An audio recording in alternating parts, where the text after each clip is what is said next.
Swastiastu. Perkenalkan, nama saya Tania Leslesi dari jurusan Dharma Acarya, Prodi Pendidikan Agama Indo. Nah, di sini saya ingin menjelaskan sedikit mengenai psikologi pendidikan. Yang pertama, apa itu psikologi pendidikan? Psikologi pendidikan adalah ilmu yang mempelajari tentang perilaku manusia dalam dunia pendidikan yang meliputi studi sistematis tentang proses-proses dan faktor-faktor yang berhubungan dengan pendidikan manusia yang bertujuan untuk mengembangkan dan meningkatkan keefisien di dalam pendidikan. Nah, dalam pendidikan psikologi pendidikan terdapat juga pendapat dari beberapa para ahli psikologi pendidikan. Yang pertama ada Arthur S. Weber. Nah, menurut beliau, psikologi pendidikan adalah sebuah subdisiplin ilmu psikologi yang berkaitan dengan teori dan masalah kependidikan yang berguna dalam hal-hal penerapan disiplin-disiplin belajar dalam kelas, pengembangan dan pembaharuan kurikulum, ujian dan evaluasi bakat dan kemampuan, sosialisasi proses-proses dan interaksi proses-proses terdapat dengan pendayagunaan rahan kognitif dan penyelenggaraan pendidikan keguruan. Setelah itu, yang kedua, pendapat dari Duffy dan Reuler pada tahun 1989 menurut pelajaran. Nah, menurut mereka berdua, pelajaran adalah suatu usaha yang sengaja melibatkan dan menggunakan pengetahuan profesional yang dimiliki guru untuk mencapai tujuan dari kurikulum. Nah, yang ketiga, menurut Daryanto SS. Nah, menurut Daryanto SS, dalam KBBI, mengajar adalah proses perbuatan, cara mengajar atau mengajarkan peralihan mengajar, segala sesuatu mengenai pengajar peringatan tentang pengalaman peristiwa yang dilakukan guru dalam menyampaikan pengetahuan kepada siswa. Pelajaran juga diartikan sebagai interaksi belajar dan mengajar. Pengajar berlangsung sebagai suatu proses yang saling mempengaruhi antara guru dan siswa. Nah, dalam psikologi pendidikan juga terdapat ruang lingkup. Dalam ruang lingkup psikologi, pada dasarnya ilmu jiwa pendidikan adalah suatu disiplin psikologi yang khususnya mempelajari, meliputi, dan membahas seluruh tingkah laku manusia yang terlibat di dalamnya. Proses pendidikan itu meliputi tingkah laku manusia, tingkah laku belajar oleh siswa, tingkah laku mengajar oleh guru, dan tingkah laku belajar mengajar oleh guru maupun saling berinteraksi dengan siswa. Nah, secara garis besar, banyak ahli yang membatasi pokok-pokok bahasa psikologi pendidikan meliputi 3 macam. Nah, yang pertama, pokok bahasa mengenai belajar. Yang kedua, pokok bahasa mengenai proses dari belajar. Yang ketiga, mengenai situasi belajar.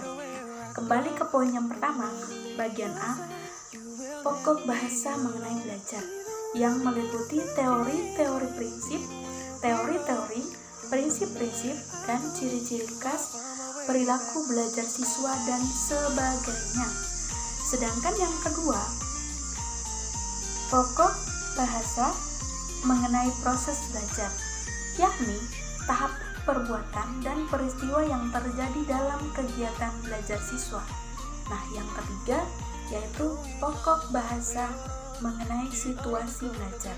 Nah, dalam situasi belajar ini yakni suasana dan keadaan lingkungan baik bersifat fisik maupun non-fisik yang berhubungan dengan kegiatan siswa. Nah, selanjutnya, sementara itu, Samuel Sweet, sebagaimana yang dikutip Surya Brata, menetapkan 16 topik bahasa. Yang pertama, pengetahuan tentang psikologi pendidikan. Yang kedua, hereditas atau karakteristik pembawaan sejak lahir. Yang ketiga, lingkungan yang bersifat fisik. Keempat, perkembangan dari siswa. Yang kelima, proses tingkah laku. Keenam, bawaan. Yang ketujuh, hak dan ruang lingkup belajar. Yang kedelapan, faktor-faktor yang mempengaruhi belajar. Yang kesembilan, hukum-hukum dan teori-teori belajar. Yang ke-10, pengukuran, yakni prinsip-prinsip dasar dan batasan-batasan pengukuran atau evaluasi. Yang ke-11, transfer belajar meliputi mata pelajaran. Yang ke-12, sudut-sudut pandang praktis mengenai pengukuran. Dan yang ke-13, ilmu statistik dasar. Ke-14, kesehatan mental. Ke-15, kurikulum pendidikan sekolah dasar. Dan yang terakhir, 16, kurikulum pendidikan sekolah menengah. Nah, selanjutnya yang bagian 2, aliran-aliran psikologi pendidikan.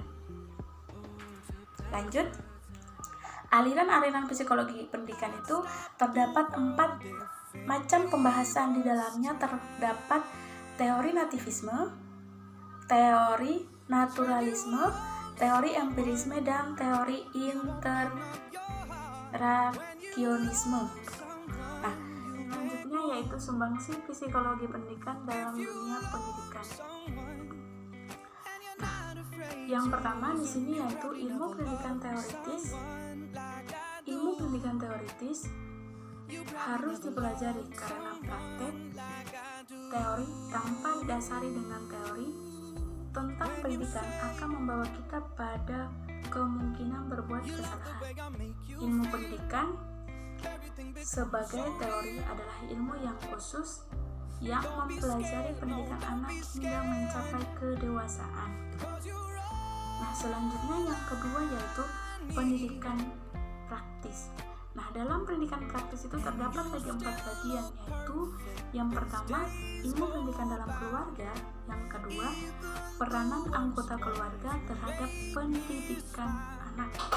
Yang ketiga, pengaruh lingkungan keluarga terhadap pendidikan anak. Dan yang keempat, pendidikan di lingkungan sekolah. Selanjutnya, bagaimana dengan sejarah perkembangan psikologi pendidikan? Oke, sejarah perkembangan psikologi pendidikan adalah psikologi pendidikan adalah cabang dari psikologi yang dalam penguraian dan penelitiannya lebih menekankan pada suatu pertumbuhan dan perkembangan anak, baik fisik maupun mental, yang sangat erat berhubungan dengan masalah pendidikan, terutama yang mempengaruhi proses dan keberhasilan belajar. Nah, sedangkan cabang dari psikologi pendidikan ini pertama kali dikembangkan di benua Eropa. Uraian kesejarahan yang khusus berkaitan dengan psikologi pendidikan kuno pernah dilakukan ala kader oleh beberapa orang ahli seperti Boring dan Morphy pada tahun 1929 dan Burt pada tahun 1957. Nah, seiring dengan perkembangan sains dan juga teknologi, lahirlah sebuah cabang yang khusus untuk psikologi yang disebut psikologi pendidikan. Johann Herbert adalah bapak psikologi pendidikan yang konon, menurut sebagian para ahli, masih merupakan disiplin sebagai psikologi lainnya. Nah, menurut Johann, yang pertama, beliau adalah seorang filosof lahir di Jerman pada tanggal 14 Mei 1976. Pada usia 29 tahun, ia menjadi dosen filsafat di Göttingen dan mencapai puncak karirnya pada tahun 1809. Nah, beliau juga pernah menjadi ketua jurusan filsafat di Koningsepp sampai pada tahun 1833. Beliau meninggal di Göttingen pada tanggal 14 Agustus 1841. Nah, pemikiran beliau adalah tentang sebuah istilah yang khusus diperuntukkan bagi pengetahuan yang telah dimiliki oleh individu. Nah, dalam pandangan Herbert, proses belajar atau memahami sesuatu tergantung pada pengalaman individu terhadap hubungan-hubungan antara ide-ide baru dengan pengetahuan yang telah dimiliki. Sebenarnya di sini bagaimana sistem metode psikologi pendidikan. Metode-metode dalam psikologi pendidikan. Nah, metode diciptakan untuk menggali gangguan kejiwaan agar lebih komplektif dan memberikan lebih banyak pengertian dan gejala-gejala perkembangan.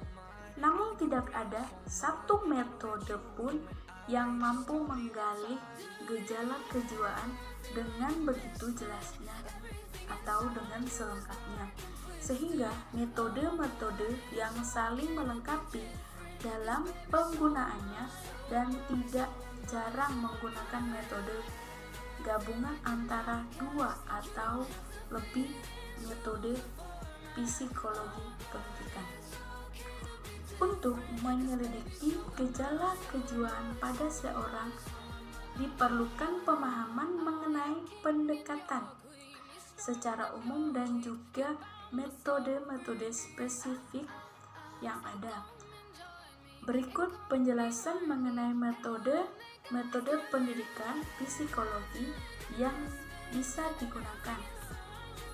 Nah, yang pertama, atau metode-metode yang bisa atau yang sering digunakan dalam metode ini yaitu yang pertama atau yang satu, metode observasi.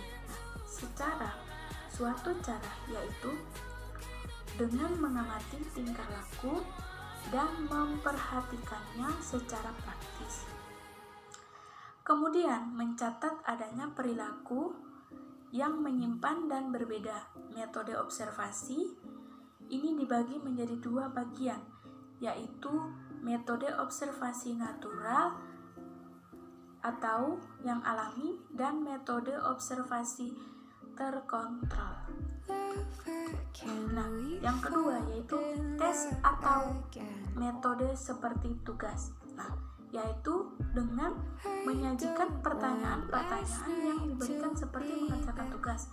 Anak diberikan pertanyaan-pertanyaan ini untuk dijawab secara mandiri. Nah, tes standar cukup penting karena di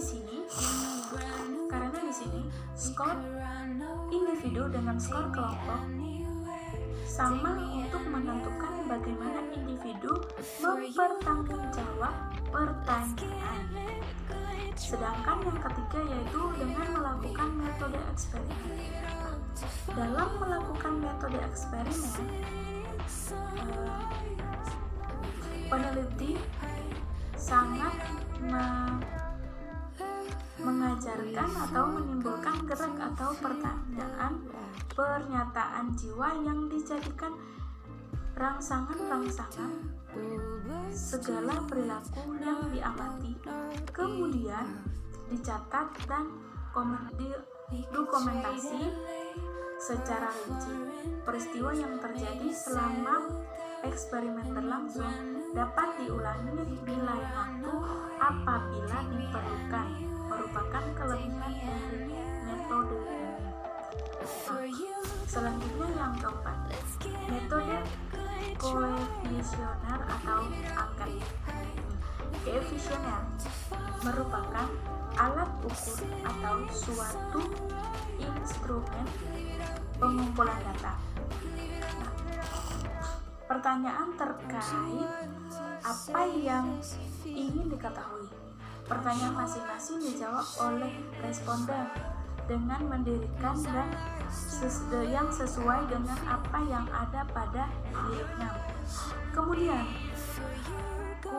kuesioner tertentu sehingga menghasilkan keluaran scoring yang memiliki makna atau kesimpulan. Yang kelima, metode studi kasus. Nah, metode studi kasus ini merupakan metode penyelidikan dalam psikologi pendidikan dengan mencari tahu latar belakang ekonomi, budaya, fisik, dan mental anak yang sedang diteliti. Metode ini memerlukan tenaga yang cukup besar karena menginginkan data yang akurat dan data juga yang lama sampai bertahun-tahun. Pencatatan dilakukan dari hal terkecil yang memiliki unsur-unsur perkembangan penelitian perilaku dan praktis anak didik. Nah, studi kasus lebih melihat dari banyaknya hal dari mulai unsur intrinsik dan ekstrinsik.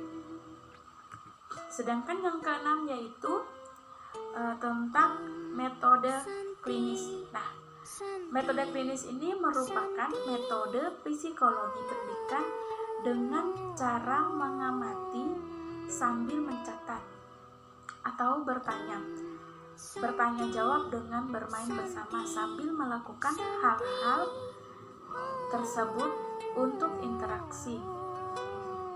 Penelitian mengamati tingkah laku respon anak. Penelitian mengirimkan pada situasi percakapan yang sesuai dengan keinginannya, sehingga diperoleh sesuai dengan keinginan. Sehingga diperoleh di sini yaitu butuh keahlian dari penelitian untuk mampu berpikir tahap demi tahap apa yang ingin dia tanyakan atau apa yang ingin ia lakukan untuk membimbing dan mengarahkan partisipasi, namun juga perlu kejailan dalam mengamati respon. Selanjutnya yang ketujuh, metode proyeksi. Nah, proyeksi atau metode psikologi pendidikan dengan cara mengambil data yang memberikan gambar-gambar atau tulisan-tulisan berbentuk khas seperti sebuah permainan, memberikan tanggapan pengertian atau menerjemahkan masing-masing sebagai proyeksi pendidikan. Nah, selanjutnya yaitu kedelapan, metode introspeksi. Metode introspeksi ini merupakan penyelidikan yang dilakukan dengan sengaja memperhatikan proses kejiwaan anak dan juga perilaku yang dilakukan oleh anak itu sendiri. Nah, pada intinya metode introspeksi ini yaitu melihat diri sendiri melalui pandangan diri sendiri. Penelitian di sini meminta pada partisipan untuk memberikan penilaian terhadap dirinya sendiri setelah melakukan tahap introspeksi diri atau evaluasi dirinya terhadap apa yang sudah dilakukannya. Nah, selanjutnya yang kesembilan di sini metode restoratif. Nah, metode ini merupakan metode psikologi pendidikan dengan cara mempelajari perubahan yang terjadi atau pengalaman yang telah dimiliki oleh individu di masa lampau. Hal ini yang diketahui dan diteliti sudah terjadi di masa lampau, sehingga data-data pengamatan bisa melalui diri dari buku, diari, atau media menyampaikan atau media memori masa lalu. Bisa juga dengan menanyakan pada partisipan tentang suatu situasi di masa lalu dan responnya terhadap situasi tersebut. Nah, yang ke-10 metode ekstrospeksi, yaitu kebalikan dari introspeksi.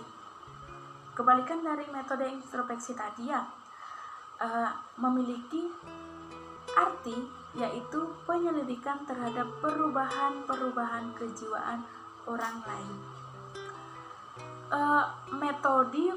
Metode penyelidikan ini menghasilkan dugaan-dugaan yang menghubungkan realita fisik atau tingkah laku dengan keadaan praktis seorang. Hal yang diperhatikan hanyalah dapat ditangkap oleh panca indera peneliti saja. Hal ini yang diamati merupakan apa yang tampak, misalnya seperti gerak-gerik. Perkembangan atau respons psikis tidak dapat diamati dengan metode ini. Oke, sekian yang dapat saya sampaikan, kurang dan lebihnya saya mohon maaf. Saya akhiri dengan puja Pramasanti. Om Santi Santi Santi Om.